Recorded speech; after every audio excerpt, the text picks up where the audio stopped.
Hi, welcome to கணிதம் guide. இன்னைக்கு 10th மேக்ஸ்ல எடுத்துக்காட்டு 2.45 பார்க்க போறோம். என்ன கொடுத்துருக்காங்க? ஒரு இயந்திரத்தின் தற்போதைய மதிப்பு 40,000 சொல்லியிருக்காங்க. ஒரு மிஷின் இருக்கு, அதோட வேல்யூ வந்து இவ்வளவு சொல்லியிருக்காங்க, 40,000 சொல்லியிருக்காங்க. சரிங்களா? ஒவ்வொரு வருடமும் அதன் மதிப்பு 10% குறையும். சரிங்களா? ஒவ்வொரு வருஷமும் முடியும் போது அதோட மதிப்பு 10% குறையுது. இப்ப 40,000 இருந்துச்சுன்னா அதுல இருந்து ஒரு வருஷம் முடியும் போது 10% குறையுதுன்னு சொல்லியிருக்காங்க. 6வது வருஷத்துல அந்த இயந்திரத்தோட தோராய மதிப்பை காண்க. 6வது வருஷம் முடியும் போது அந்த மிஷினோட விலை எவ்வளோ அப்படின்னு சொல்லி கேட்டுருக்காங்க. சரிங்களா? ஃபர்ஸ்ட் அதோட தற்போதைய மதிப்பு எவ்வளோ? 40,000. சரிங்களா? அதோட தற்போதைய மதிப்பு எவ்வளோ? 40,000. சரிங்களா? ஒவ்வொரு வருஷமும் இத்தனை 10% நம்மளுக்கு குறையுது. ஒவ்வொரு வருஷம் முடியும் போது நம்ம சப்போஸ் ஃபர்ஸ்ட் எடுத்தோடனே அந்த வருஷத்துல வித்துட்டீங்கன்னா 40,000 இருக்கும். இப்ப 40,000 அந்த ஒரு வருஷம் முடிஞ்ச பிறகு வித்தீங்கன்னு வச்சுக்கோங்களேன், அதுல இருந்து 10% கம்மியாகும். 10%னா என்னது? 100ல இருந்து 10%. அப்ப எத்தனை வரும்? 90% வரும். சரிங்களா? எத்தனை சதவீதம் வரும்? 90%. அப்போ வருஷம் முடிஞ்சோடனே நம்ம அந்த மிஷினை வித்தோம்னா நம்மளுக்கு எவ்வளவு கிடைக்கும்? 40,000ல இருந்து எவ்வளவு கம்மியாகும்? 90% கம்மியாகும். சரிங்களா? 90%னா 90%, 90/100ன்னு எழுதிட்டேன். சரிங்களா? 90% 90ல இருந்து 90/100ன்னு எழுதிக்கும். 10% கம்மியாகும்.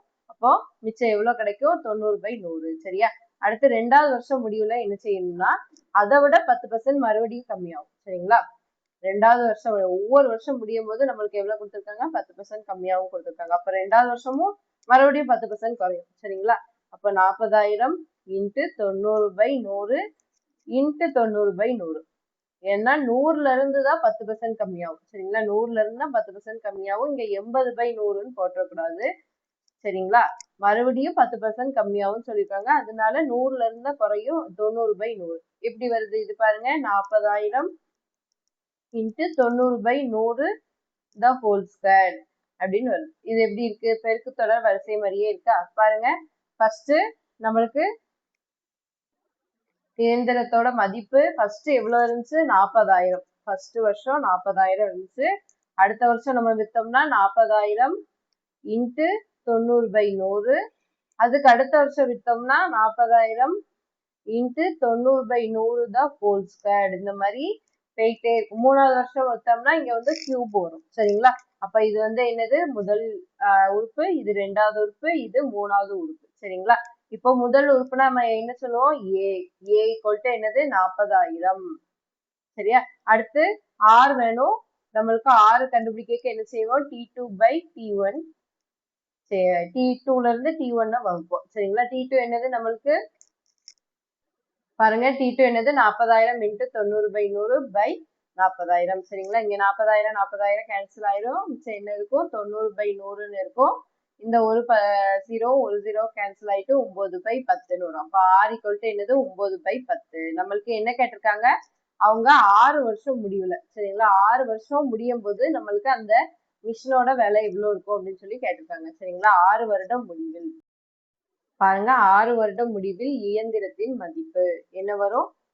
6 வருஷம் முடியல, T6 தேவை நம்மளுக்கு. சரிங்களா?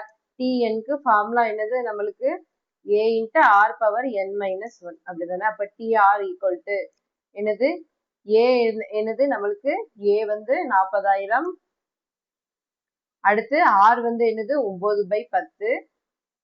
அடுத்து நம்மளுக்கு n வந்து என்னது? 6. சரிங்களா? அப்ப T6 = இது எல்லாத்தையும் இதுல பிரதியிடுங்க. என்ன வரும்? Aக்கு பதிலா 40,000. அடுத்து இன்ட்டு Rக்கு பதிலா என்னது? 9/10 பவர் 6-1. சரிங்களா? 6-1 என்ன வரும்? 5 வரும். சரியா?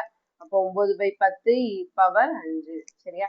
இப்ப இதை வந்து 5 தடவை எழுதணும். இப்போ 40,000 இன்ட்டு என்னது? 9/10 × 9/10 × 9/10 × 9/10 × 9/10. சரியா?